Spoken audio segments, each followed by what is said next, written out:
আমি মনে করি গণভোট একটি ভীষণ রকমের একটা ব্যয়বহুল প্রক্রিয়া, এবং গণভোটে জনগণের জানার সবচেয়ে বেশি রাইট আছে যে আমি এই বিষয়ে আমার ভোটটা দিব জিনিসটা কি। এখন এই জিনিসই আমি জানি না, আপনি আমার হাতে ছাপাই দিলেন, হয় টিক চিহ্ন মারো নাহলে ক্রস চিহ্ন মারো। তাহলে আমার যে অভিজ্ঞতা বলে সে টিক চিহ্ন, আপনি কি দেশকে সকলে কি নিরক্ষর মানুষ চলে গেছে? ডাটা কি বলে? দেখেন, আমি আসলে এখানে একটু ক্রিটিক্যাল হই। ব্যাপারটা হচ্ছে যে আপনি দুটো আলাপ, একটা হচ্ছে জুলাই সনদ আপনি আসলে কেন করেছেন, আর এটার আইনিগত ভিত্তিটা কি, এটা আসলে জনগণের কাছে যদি আমাদের যারা রাজনৈতিক দল তারা যদি একটু স্পষ্ট করতো আমি খুশি হতাম, কিন্তু তারা স্পষ্ট করেননি। কারণ জুলাই সনদ হচ্ছে শাসনতন্ত্র কিভাবে ভাগাভাগি হবে, শাসনতন্ত্র কিভাবে, আরো যদি সুন্দর করে বলতে চাই যে ক্ষমতা কিভাবে বিকেন্দ্রীভূত করা যায়, বা এই ধরনের ডিসেন্ট্রালাইজ করার, বা কিভাবে অপারেট হবে, যে এটা একটা প্রক্রিয়া। এখন এই প্রক্রিয়ার মধ্যে আমি প্রথমত সত্যিকার অর্থে জনগণের, আমি ভাইয়ের সাথে অত্যন্ত বিনয়ের সাথে তার সাথে একটু দ্বিমত করতে চাই। সেটা হচ্ছে যে এই প্রক্রিয়াতে তো জনগণের কোনো গল্প নাই। জুলাই সনদের কোথাও কোনো জনগণ নাই। জুলাই সনদে কোথাও একটু সহজ করে দিই। প্রথমত হলো যে যখন এই জুলাই আপরাইজিং এর পরে যখন এন্ট্রিম সরকার আসলেন, দেশটাকে তারা জনগণের যে পিপলস উইল, জন আকাঙ্ক্ষা অনুযায়ী একটা বৈষম্যহীন স্বদেশ গড়ার জন্য রুলস অ্যান্ড প্রসিডিউর কী হবে এই আলোচনাটা হলো। তখন এই রাজনৈতিক অংশজন যারা ছিলেন, আন্দোলনের অংশজন, তারা সবাই মিলে 166টি বিষয় নিয়ে আলোচনা করে। এই 166টি বিষয়টার মধ্যে নিয়ে যখন আলোচনা করলো, তার মধ্যে অনেক মত ভিন্নতা ছিল, থাকার পরে 84টা বিষয়ে তার একমত হলো। এই 84টা বিষয়ের মধ্যে মাত্র 48টা বিষয় আছে হলো সংবিধান সংশ্লিষ্ট, আর বাকি যেগুলো আছে এগুলো হলো সরকারি নির্বাহী আদেশ দিয়েই এগুলোকে ইম্পোজ করা যায়। এখন আপনারা বলবেন যে সংবিধানের কি বিষয় আছে, যেমন ধরেন সংবিধানে 70-এর অনুচ্ছেদে আগে যেটা ছিল যে আপনি যে প্রতীকে নির্বাচন করবেন ওই দলের বিরুদ্ধে মতামত দিতে পারবেন কি পারবেন না, আমি সেটা বুঝতে চাই ভাই, আমি এগুলো জানি, আমি ওটা বলতে চাই না। আমি বলতে চেয়েছি এখানে জনগণ কোথায়। আপনি বৈষম্য নিয়ে কথা বলছেন, আপনি এখানে কৃষকের কথা বলা আছে, মজুরের কথা বলা আছে, বৈষম্য হয় এরকম কোন মানুষের কথা বলা আছে না? নাই, যেটা আছে সেটা হচ্ছে আপনার শাসনতন্ত্র কিভাবে বণ্টিত হবে। একটু বলে দিই। প্রথম কথা হলো যে, এবং এটা দরকার নেই, না একটু সহজ করে দিই। আমরা কখনোই বর্ণ, গোত্র, পেশাভিত্তিক যে বিভাজন, প্রথমত বিভাজন, যে এখানে আপনি বলেন চাষির কথা আছে কিনা, কৃষকের কথা আছে কিনা, বা শ্রমিকের কথা আছে কিনা, বা বললেন যে এই যে এগুলা হলো, আমি প্রথমে রাষ্ট্রের কাজ হলো তার নাগরিক নিয়ে, জনসমাজ নিয়ে। তো এখানে যদি আমি বলি যে কৃষকের দাবি আছে কিনা, আগে নাগরিক হন, আরবান হন। আপনার আরবান হলে, নাগরিক হলেই একটা রাষ্ট্রের যে নীতিমালা, নিয়ম কানুন, বিধি নিষেধ এর মধ্যে চলতে হবে।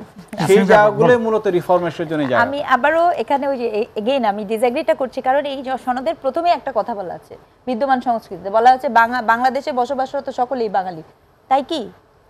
তাই কি স্পষ্ট তো বাংলাদেশে বসবাসরত সকলে বাঙালি হিসেবে বিবেচিত হবে। এই যে শব্দটা লেখা আছে, এটা নিয়ে কি কোনো বক্তব্য দিয়েছে আমাদের রাজনৈতিক বক্তব্য?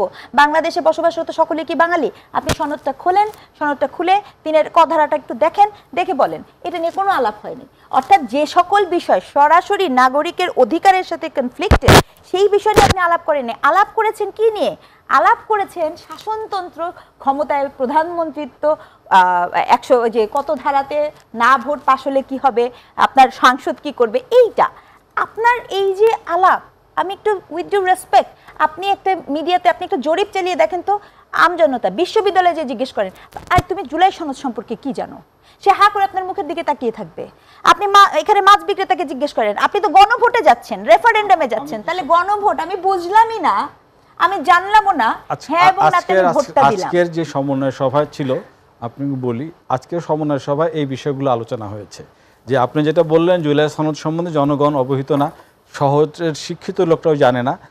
আলোচনাটা হয়েছে এই, বর্তমানে যেহেতু সংসদ নাই, সরকারের সংসদ টেলিভিশন নামে একটা টেলিভিশন আছে, সেখানে এই আমাদের রেফারেন্ডামে যে বিষয়গুলা, জুলাই সনদের যে বিষয়গুলা, এগুলো জনগণের সামনে মেলে এখন ধরার আসলে ব্যাপারে টেলিভিশন দেখে কয়জন মানুষ একটু বলি। না না পাবলিকের না, কাছে বিষয়টা মেসেজটা কিভাবে যাবে? সরকার যে এটা হলো নির্বাচন কমিশনের দায়িত্ব যে না, তারা সেই দায়িত্ব জনগণের বলে কি কাছে এড়ানো যাবে? কোনটা? দায়িত্ব যদি বলি, হ্যাঁ নির্বাচন কমিশন দায়িত্ব, এই যে কিন্তু আজকে আমরা সাধারণ- আলোচনা করছি জি। এই বিষয়টা নিয়ে তো আলোচনা করছি, এই বিষয়টা যখন না, কিন্তু জনগ্রাহ্য সরকারের কি হয়, ম্যাসিভ কোনো পাবলিকেশন পাবলিসিটি এটা কি আছে এই বিষয়ে? এগুলো রাজনৈতিক দল, সরকার এবং সমাজের কোনো সিভিল কোনো সোসাইটি রাজনৈতিক সবার দল কি দায়িত্ব, করছে? আপনার এটা মনে হয়? কালেক্টিভ এফোর্ট দিতে হবে। এই যে না ভোটের ব্যাপারে বা গণভোটের ব্যাপারে যে আলোচনাগুলো আসছে, সেটা আপনি রেফারেন্ডাম করতে গেলে আপনাকে জনগণ বুঝতে হবে যে আমি এটার পক্ষে বা এটার বিপক্ষে। 84টা বিষয় নিয়ে বিরোধ, তো সেই বিরোধ বা যে বিপর্যয়ের যে বিষয়গুলো, যে আমি এটা থাকবো কি থাকবো না, এখন কোনটা ভালো কোনটা আমার জন্য খারাপ, আমাকে তো প্রথমে এটা জানতে হবে। সেইটার প্রক্রিয়া কি আসলে করা হয়েছে আমাদের?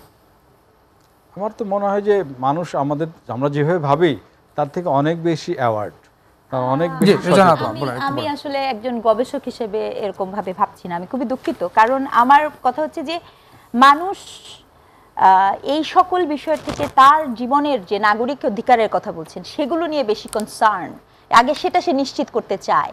এখন আপনি লিখেছেন গতকালকে যে আপনি লিখছেন যে আপনি গণভোটে যখন যাবেন আপনার তো এক লাইনে লিখতে হবে, লেখা আছে তফসিলে বর্ণিত, ওইটা তফসিল, আপনি শব্দটা মুখ দিয়ে বলান।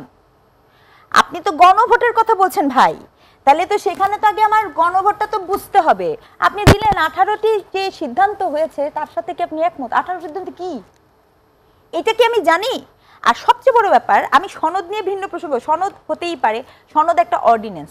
আপনার এই মুহূর্তে নিয়মটা কি? সংসদ যেহেতু নাই, সংসদ যদি না থাকে তাহলে এটা আইন হওয়ার কোনো সুযোগ নেই, এটা হবে অর্ডিন্যান্স, রাষ্ট্রপতির কাছে যাবে, অর্ডিন্যান্স অনুযায়ী এটা ফলো আপ হবে। কিন্তু গল্পটা সেটা না হয়ে গণভোটের কথা বলা হয়েছে, কেন বলা হয়েছে সেটা আরেকটা ভিন্ন আলাপ হতে পারে। কিন্তু আমি মনে করি গণভোট একটি ভীষণ রকমের একটা ব্যয়বহুল প্রক্রিয়া, এবং গণভোটে জনগণের জানার সবচেয়ে বেশি রাইট আছে যে আমি এই বিষয়ে আমার ভোটটা দিব জিনিসটা কি।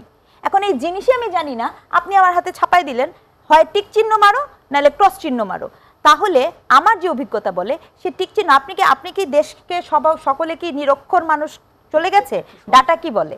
এক্স্যাক্টলি, সেটা হলো যে বাংলাদেশে আগের আরো 3টা গণভোট হয়েছে এবং তখন যে লিটারেসি সোজা ছিল, সেটার ভাষা অনেক সহজ ছিল যে আপনি গণভোটকে চান কি চান না, ওটা এরকম ছিল না। 18 নম্বর তফসিলে কত ছিল এত বর্ণিত ধারাতে? আপনি আমার কি মনে কাছে যেটা করেন? মনে হয় গণভোটের সময় ওনারা যে ব্যালটটা রেডি করবেন সেখানে যে কন্টেন্টগুলো থাকবে সেগুলো আমাদের সামনে এখন আসে নাই।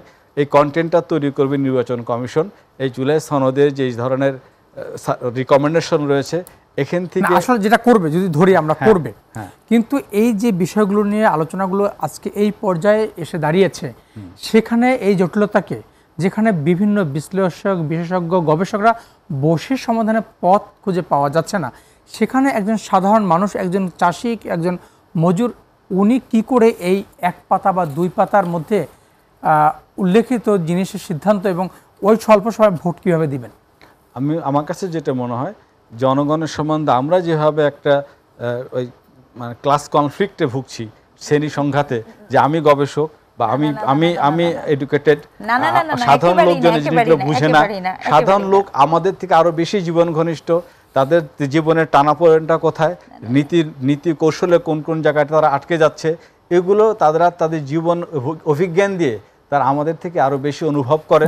আমার মনে হয় জনগণের যেই জনমানস তার প্রতি আস্থা রাখলেই আমরা একটা রেজাল্ট পাবো।